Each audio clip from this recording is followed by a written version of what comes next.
Hi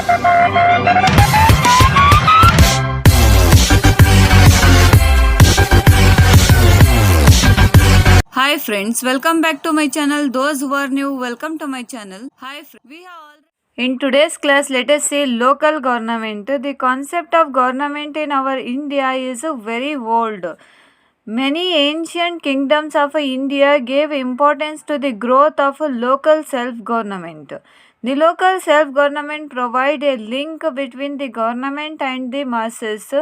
It helped the people to the locality to voice their problems. The local government helped to solve the local problems at the local level with the cooperation and the involvement of the people. The involvement of the people in administration strengthened the democratic institution at the grassroots level. The people were vested with the powers of electing representative to the local administrative bodies. The self-governing bodies called as a local self-government became the basis for the decentralization of power. The Lord reputable that the bill on local government in the year 1882. This bill enabled the formation of a local government. Hence, considered as a father of a local government in our India. Act of 1919 and 1935 passes by the British provided more power to the local self-governing institution in our India. After independence, we see that the government of India appointed many committees and passes act to realize the dream of Grama Swarajya of our father of the nation. Who is the father of nation? Mahatma Gandhi ji was a father of a nation. Now let us move on. In addition to the direction of was included in Indian Constitution, which states that the state shall take a step to organize a village panchayat and provide them with adequate power and authority to the functions effectively. 73rd and 74th constitutional amendment, which come into effect in the year 1993, came the milestone in the history of Panchayat Raj system. As per Panchayat Raj system is detailed, 74th amendment provide the constitutional status to the civic administration in a schedule 11A article from 243P and 243ZG details the civic administration. Now let us move on. The local government function in Karnataka in the pre-independent period.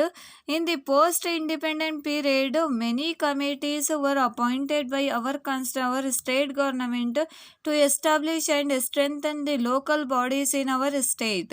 In the year 1983, the Panchayat Raj Act was introduced and it came into effect in the year 1985. According to this act, the Zilla Panchayat at district level, Taluk Panchayat at Taluk level and Grama Panchayat at village level was created through the direct relationship.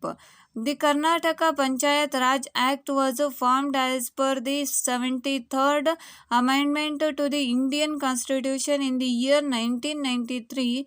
This was renamed as a Karnataka Grama Swaraj and Panchayat Raj Act in the year 1993. In 2015, the current Panchayat Raj system is according to this act. Now let us move on. Objectives of local government. Those are the to involve the local people in solving the problem of their own locality, to provide the knowledge of administration to the common peoples, to help in decentralizing power and make the administration more efficient, to train or develop leadership qualities among the peoples at the grassroots level. Those are all the objectives of a local government. Now let us move on. Functions of a local self-government. The following are the important functions of the local self-government. Those are the to maintain and protect the panchayat property, to prepare the annual budget of local bodies, to undertake health and family welfare program, to plan and undertake the developmental work like laying of the roads, electrification, housing and supply of the drinking water, etc. Those are all comes under the developmental work. Now let us move on to encourage and implement the primary, secondary and adult informal education program, to maintain cleanliness and sanitation of this area, to provide all sorts of pollutions and provide better health facilities, to provide facilities for the distribution of essential commodities like food grains, kerosene, etc., to ensure the prompt resignation of birth and death, to encourage agriculture, animal husbandry, khadi and handicraft industries, to undertake the program of conservation of soil, water and forest, to execute the agricultural extension program to help the farmers, to plan and implement the welfare scheme for the benefit of SCs, STs, weaker sections and women's, children's, etc., to provide marketing facilities, street light facilities and reading room facilities, etc., to collect taxes, fees and penalties, to identify the beneficiaries for the various and welfare programs of the government. Now let us see sources of income. The total self-governing bodies require the funds to implement various plans and projects. The main source of income for the local bodies are the amount collected through the water cess, health cess, education cess, library and reading room cess, etc. The amount collected through the building tax, vacant land tax, taxes on business, establishment, market, entertainment house and advertising bodies, etc. The taxes collected from the tourist spot, rental and leisure amount collected on their properties, financial grant from the state government. Now let us see composition of local governing bodies. First one is Grama Sabha. Grama Sabha is a primary unit of rural local government. It is a body that has all the voters of a village as its members. This should meet at last twice in a year. Grama Sabha is called by the president of the Grama Panchayat. If the president of Grama Panchayat fail to call for the Grama Sabha, the executive officer EO of the Taluk Panchayat should call the meeting of Grama Sabha. The Grama Sabha is presided by either the president of the or the vice president of Grama Panchayat or any voter member of the Sabha. Villagers discuss the various problems of the village, measure taken to the address them and also to future plan of action needed. The Sabha has chooses the eligible beneficiaries for the welfare scheme. The term of the Grama Panchayat is 5 years and the term begins from the date of first meeting of the Grama Panchayat.